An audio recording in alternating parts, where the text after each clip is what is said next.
friends, so இப்போ நான் உங்களுக்கு வந்து ரெஸ்டாரன்ட் ஸ்டைல் பாலக் பன்னீர் எப்படி வைக்கணும் அப்படினு சொல்லி தரேன். சோ இங்க தண்ணி வந்து கொதிச்சிட்டு இருக்கு. இதுல வந்து வாஷ் பண்ணியிருக்கிற பாலக் கீரையை வந்து நான் இந்த தண்ணியில ஆட் பண்ண போறேன். சோ ஆட் பண்ணி just 2 minutes வந்து நம்ம blanch பண்ணி எடுக்க போறோம். சோ 2 நிமிஷத்துல நம்மளோட கீரை வந்து நல்ல வில்ட் ஆயிடுச்சு. அப்படி குறஞ்சிருச்சு பாத்தீங்களா? அதுவும் இல்லாம பாத்தீங்கன்னா bright green கலர்ல இருக்கும். சோ இந்த டைம்ல நம்ம இத ரிமூவ் பண்ணி மிக்ஸி ஜார்ல எடுத்துறலாம். எடுத்துட்டு நான் இது கூல் ஆனவனா அரைச்சு எடுத்துட்டு வரேன். ஓகே फ्रेंड्स, இப்போ பாலக் பன்னீர் பண்ணிடுவோம். சோ அகைன் 2 டேபிள்ஸ்பூன் அளவுக்கு பட்டர் வந்து மெல்ட் பண்ணியிருக்கேன். ஸோ அதில் வந்து 1 டீஸ்பூன் ஷாஹி ஜீரா. ஸோ அதுக்கு வந்து ஒரு யூனிக் ஃப்ளேவர் இருக்குது. அதுக்கப்புறம் பட்டை, அதுக்கப்புறம் கிராம்பு, ஏலக்காய். ஸோ இப்போ வந்து இந்த பட்டரில் நம்ம ஆனியன் பொடிசாக கட் பண்ணி வச்சுருக்கேன். 2 ஆனியன் அதை ஆட் பண்ணிடுங்க.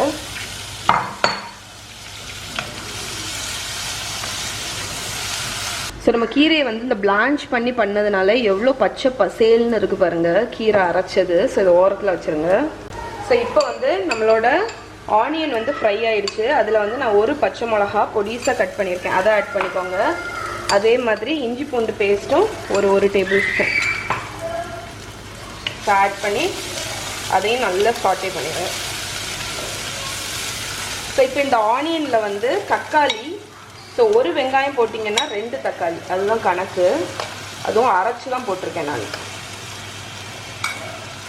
ஸோ தக்காளி ஆட் பண்ணி நல்லா மிக்ஸ் பண்ணிவிட்டு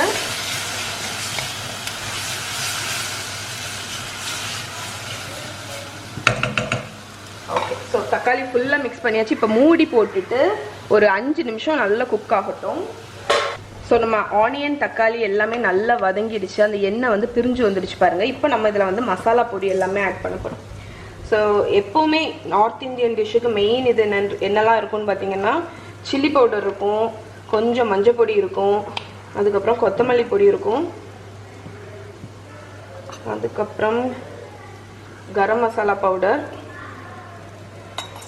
அண்ட் ஜீரக பொடி வந்து இம்பார்ட்டன்ட். ஸோ இவங்களோட மெயின் அந்த ஃப்ளேவர் வந்து ஜீராலேருந்து வரும். ஸோ ஜீரா பொடி போட்டாச்சு. ஸோ பொடியெல்லாம் போட்டாச்சு. இப்போ தேவைக்கு தக்கன சால்ட் ஆட் பண்ணிக்கோங்க. இப்போ இதை நல்லா பொடி போட்டதுக்கப்புறம் அகெயின் தெரியும்ல 30 செகண்ட்ஸ்லேருந்து 1 நிமிஷம் வரைக்கும் அந்த லோ டு மீடியம் ஃப்ளேமில் நல்லா கிண்டி விடுங்க. இதுக்கப்புறம் தான் நம்ம கீரையை ஆட் பண்ண போகிறோம். ஓகே. ஸோ நம்மளோட ஆனியன் டொமேட்டோ மசாலா வந்து எந்த அளவுக்கு குக் ஆகிருக்குன்னு பாருங்கள். ஸோ இதுதான் நம்மளோட பேஸ். இப்போ வந்து நம்ம இதில் வந்து அரைச்சி வச்சிருக்கிற பாலக்கை வந்து ஆட் பண்ண போகிறோம்.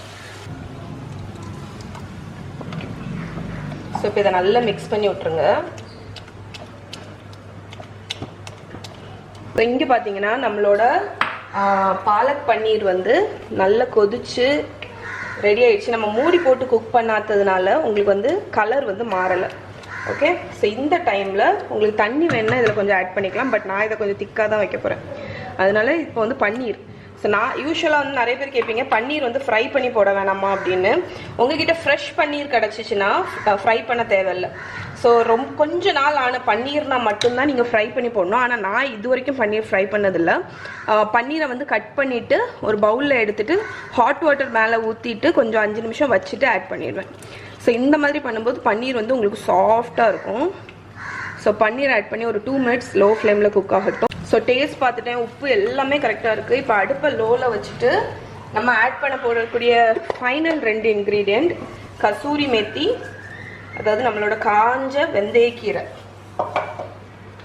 ஸோ பாலக் பன்னீரோட மெயின் ஃப்ளேவரிங். இப்போ அடுப்பு லோவாக தான் இருக்குது.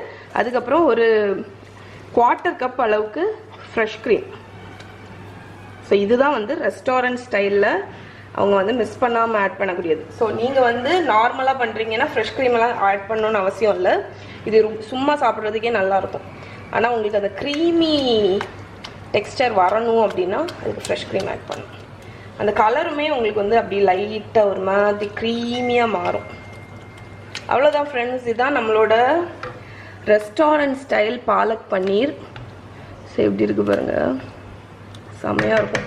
எனக்கு பாலக் பன்னீரும் சுட சுட நானும் போட்டு சாப்பிட்டா அவ்வளோ டேஸ்ட்டாக இருக்கும். கண்டிப்பாக இதை ட்ரை பண்ணி பாருங்கள்.